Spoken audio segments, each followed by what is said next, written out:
చదువుకునుడు కాదు, తెలంగాణ రాష్ట్రంలో నలుమూలల నుంచి కొడంగల్కి వచ్చి చదువుకునేటట్టు ఒక ఎడ్యుకేషన్ హబ్బే ఈరోజు కొడంగల్ గడుతున్నాం. ఇది మా విధానం. మేము కక్షల రాజకీయం చేయం, ఎవరి మీద కక్ష కట్టం, ఎవరి పాపానికి వాడు పోతాడని దేవుడి మీద నమ్మకంతో కష్టాన్ని నమ్ముకున్నోళ్ళం. కొడంగల్ ప్రజలు రోజుకో 2 గంటలు ఎక్కువ పని చేసేటోళ్ళే కానీ ఎవరిని సొమ్ము ఆశించేటోళ్ళు కాదు. ఎవరి గురించి మేము ఆలోచన చేయం, మా పని మేము చేసుకుంటాం. కానీ మా పని మేము చేస్తుంటే కూడా కాళ్ళలో కట్టె పెట్టిర్రు అనుకో, ఇక మా సంగతి అయితే చూపుతామయ్యా. ఏమంటారు? అంతేనా? అంతేనా? 2 ఏళ్ళు ఏమన్నా అన్నానా? ఆయన మన బయటకు వచ్చి ఇక చూస్తా, తోలు తీస్తా, తాట తీస్తా, ఇక నీ సంగతి చెప్తా అన్నాడు. రా బిడ్డ రా రా, రెడీగా ఉన్నారా? ఇక అందుకే కొడంగల్ నుంచే చెప్తాం నీకు అని చెప్పి 3 రోజుల నుంచి మాట్లాడలేదు, ఇవాళ మాట్లాడుతున్నా. ఆయన కొడుకు చెప్తున్నాడు, మైకు ముందలకు వస్తలేడు, ఆయన దాచుకున్నాడు అని. నీ ముఖం ఎప్పుడైనా చూసుకున్నావులా అద్దంలా? పేడమూతి బోడిలింగం, నువ్వు కూడా నా గురించి మాట్లాడతావా? నీవెంత, నీ స్థాయి ఎంత? అయ్య పేరు చెప్పి బతికటోనివి నువ్వు, ఆంధ్రలో గుంటూరులో గుడివారిలో చదువుకున్న నువ్వు, నీకేం తెలుసు తెలంగాణ గురించి, మా పౌరుషం గురించి? నువ్వు కాదు, మొత్తం నీ జాతినంతా తెచ్చుకో. ఎట్లా తెచ్చుకుంటావు? ఏడికి రావాలనో చెప్పు. మా ఊరు అన్నారా, మేమన్నా మీ ఊరికి వస్తాం. ఎవడు భయపడుతుండో సంగతి తేలుస్తా. వెనకటికోసారి చెప్పినా గిట్లనే గజ్వేల్కి వచ్చి చూడు అని చెప్పిన, గజ్వేల్కి వస్తా బిడ్డ, నీ నెత్తి మీద కాలు పెట్టి తొక్కుతా అని.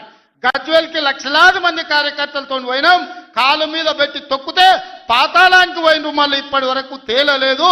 ఇవాళ చెప్తున్న మీడియా మిత్రులారా రాసుకోండి, 2029 ఎన్నికల్లో 2/3 మెజారిటీ మన సీట్లు ఒకవేళ 119 ఉంటే 80కి పైగా సీట్లతోని 2029లో మా ప్రభుత్వం ఏర్పాటైంది. ఒకవేళ 153 సీట్లయితే 100 పైగా సీట్లతోని 2/3 మెజార్టీతోని తెలంగాణలో రెండోసారి కాంగ్రెస్ ప్రభుత్వాన్ని తెస్తాం. ఇది మా సవాల్. చంద్రశేఖరరావు గారు, తారక రామారావు గారు, హరీష్ రావు గారు, దయాకర్ రావు గారు, ఇట్లా చెప్పుకుంటూ పోతే వినోదరావు గారు, కుక్కట్పల్లి కృష్ణారావు గారు, రాసి పెట్టుకో. 2029లో 2/3 మెజార్టీతోని ఈ రాష్ట్రంలో కాంగ్రెస్ ప్రభుత్వాన్ని ఏర్పాటు చేస్తా. ఇదే నా సవాల్. శాతనైతే కాసుకో బిడ్డ. నీ రాజకీయం ఏందో నేను చూస్తా. నేను రాజకీయం చేసినంత కాలం ఈ కల్వకుంట చూసేటోళ్ళు కాలకుంట విషం లాంటి కేసీఆర్ కుటుంబాన్ని అధికారులకు రానివ్వను. ఇదే నా శపథం. ఇదే నా శపథం. కొడంగల్ బిడ్డగా ఈ గడ్డ మీద నుంచి నేను శపథం చేస్తున్నా. నేను రాజకీయాలలో ఉన్నంతసేపు రాబోయే ఎన్నికల్లో కేసీఆర్ కుటుంబానికి అధికారం అనేది కళ. బీఆర్ఎస్ పార్టీ, కేసీఆర్ చరిత్ర గతమే. మీ పార్టీకి మీకు భవిష్యత్తు లేదు. ఎవడైనా చర్చించుకుంటే పొద్దుపోనప్పుడు మాట్లాడుకోవడానికి పనికొచ్చే చరిత్రనే తప్ప భవిష్యత్తు తెలంగాణ రాష్ట్రానికి నీ తరఫున ఒరిగేది ఏమీ లేదు. బీఆర్ఎస్ కేసీఆర్ గతమే, తెలంగాణ భవిష్యత్తు కాంగ్రెస్. మీ గత చరిత్రతోని ఈడ ఒరిగేదేం లేదు. వెనకటికేవడో అన్నాడంట, మా తాతలు నేతులు దాగినరు, మీరు వచ్చి మా మూతులు నాకండి అని. అట్లా ఉన్నది.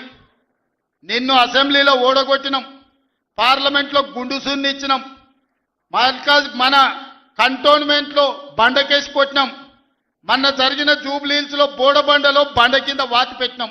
నిన్నగాక మొన్న జరిగిన సర్పంచులల్లా 12,726లో 8,335 సర్పంచులను గెలిపించుకున్నాం.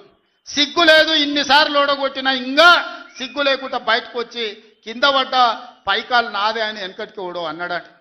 ఇట్లాంటి ఊకదంపుడు ఉపన్యాసాలు, పొంకనాలు వెనకడికి ఓడో పొంకనాల పోషిగాడు చెప్పినట. నాకున్నాయి 3 ఏట్లే కానీ 36 దొడ్లు ఉన్నాయని చెప్పిండట. ఇవన్నీ కళ్ళు కాంపౌండ్లో చెప్పుకోవడానికి బాగుంటాయి, కాలక్షేపం చేయడానికి. కళ్ళు కాంపౌండ్ మాటలు మాట్లాడకండి తండ్రి కొడుకులు. ఇవన్నీ మేము చూసినాం. శాతనైతే రాండి, ఏందో చెప్పు, దాని ప్రకారం చేద్దాం. 29లో తేల్చుకుందాం ఇవాళ చెప్తున్నా. కాబట్టి ఇప్పటికైనా చంద్రశేఖరరావు గారు, మీ వయసుకు గౌరవిస్తాం, మీ అనుభవానికి గౌరవిస్తాం.